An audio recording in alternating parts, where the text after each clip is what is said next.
Assalamualaikum warahmatullahi wabarakatuh. Perkenalkan, nama saya Renanda Putri dari kelas 12 Farmasi 2. Di video kali ini saya akan menjelaskan mengenai golongan dari obat asma. Pembahasan yang pertama yaitu agonis beta adrenik. Contoh obatnya ada salbutamol. Salbutamol adalah obat untuk mengatasi sesak napas akibat penyempitan pada saluran udara pada paru-paru atau bronkospasme. Obat ini tersedia dalam bentuk hirup. Salbutamol bekerja dengan cara melemaskan otot-otot di sekitar saluran pernapasan yang menyempit sehingga udara dapat mengalir lebih lancar ke dalam paru-paru. Obat ini biasa digunakan oleh penderita asma dan gangguan saluran pernapasan lain. Salbutamol tergantung pada pemakaian, inhaler atau aerosol. Jika sesak napas akibat bronkospasme atau penyempitan saluran napas bronkus, 1-2 kali hirup 4 kali sehari. Jika serangan asma berat, dosis awal 4 kali hirup, kemudian dilanjutkan 2 kali hirup setiap 2 menit. Dosis maksimal adalah 10 kali hirup. Jika pencegahan sesak napas yang dipicu oleh untuk pemakaian oral, tablet atau sirup. Untuk orang dewasa, dosisnya adalah 2-4 mg, 3-4 kali sehari. Dosis bisa ditingkatkan sampai maksimal 8 mg, 3-4 kali sehari. Untuk anak-anak, dosisnya 1-2 mg, sebanyak 3-4 kali sehari. Untuk pemakaian injeksi intramuskuler atau subkutan, untuk dosis dewasa 500 mcg atau 8 mcg per kilogram, diulang per 4 jam. Efek samping dari salbutamol adalah jantung berdebar, tungkai lengan, tangan atau kaki gemeteran, sakit kepala, dan nyeri atau kram otot. Kategori untuk ibu hamil dan menyusui yaitu kategori C. Interaksi salbutamol dengan obat lain meningkatkan resiko terjadinya gangguan pada fungsi jantung bila digunakan bersama antidepresan golongan trisiklik seperti amitriptilin, obat golongan MAOI, menghambat efektivitas obat dan meningkatkan resiko sesak napas bila digunakan bersama dengan obat golongan beta blocker seperti propanolol, meningkatkan potensi hipokalemia atau kekurangan kalium bila digunakan bersama dengan obat golongan diuretik seperti furosemid. Cara penggunaannya yaitu ikuti anjuran dokter dan baca petunjuk informasi sebelum menggunakan obat. Pembahasan yang kedua yaitu glukortikoid.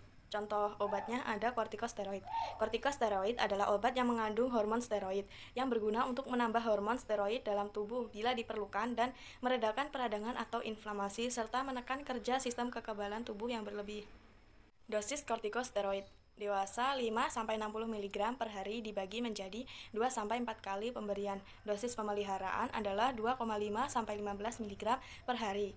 Anak-anak mulai usia 1 bulan, dosis awal adalah 1-2 mg per kilogram berat badan 1 kali per hari. Dosis bisa diturunkan secara bertahap setelah beberapa hari jika diperlukan. Efek samping dari kortikosteroid yaitu meningkatnya tekanan darah atau hipertensi, meningkatnya kadar gula darah, dan mempercepat timbulnya katarak. Kategori untuk ibu hamil dan menyusui obat kortikosteroid yaitu disarankan untuk berkonsultasikan kepada dokter sebelum menggunakan obat tersebut.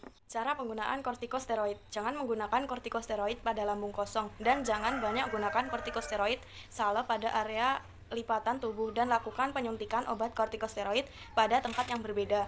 Untuk kategori ibu hamil dan menyusui yaitu kategori C.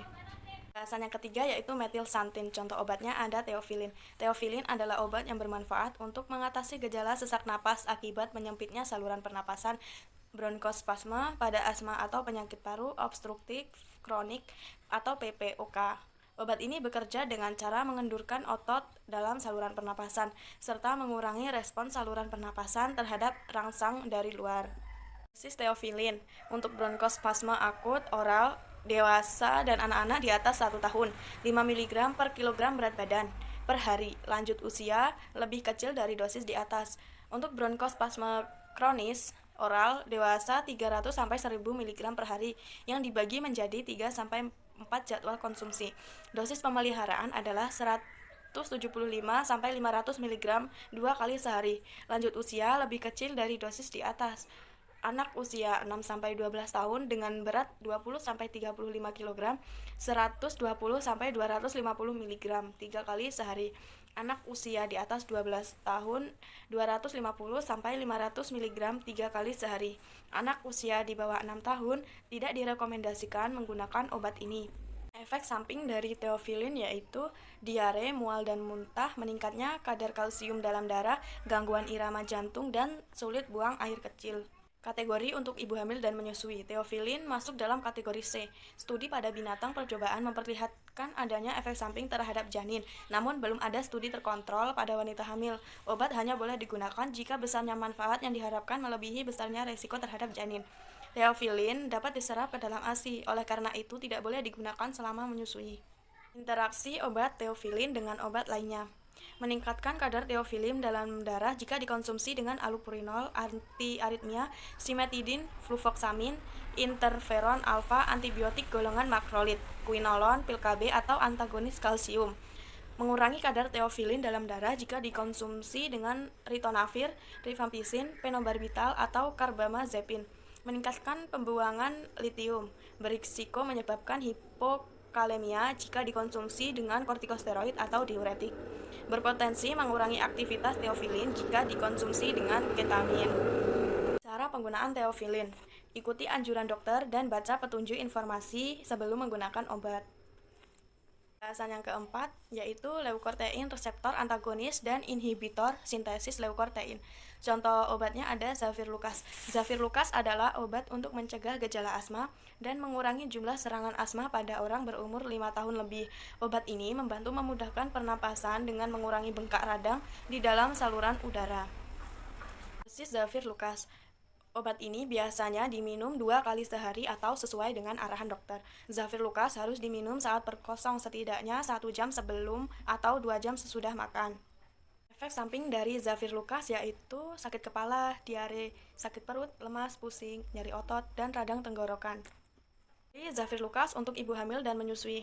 Tidak ada penelitian memadai mengenai resiko penggunaan obat ini pada ibu hamil atau menyusui. Selalu konsultasikan pada dokter untuk mempertimbangkan potensi manfaat dan resiko sebelum menggunakan obat ini. Dosis Zafirlukaz untuk orang dewasa, 20 mg oral 2 kali sehari, 1 jam sebelum atau 2 jam sesudah makan.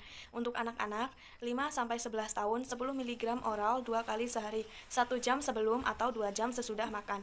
12 tahun atau lebih, 20 mg oral 2 kali sehari, 1 jam sebelum atau 2 jam sesudah makan. Interaksi Zafirlukaz dengan obat lainnya, yaitu berinteraksi jika digunakan bersamaan dengan eritromisin, terfenadin, theophylline, dan warfarin. Cara penggunaan Zafirlukaz. Ikuti anjuran dokter dan baca petunjuk informasi sebelum menggunakan obat.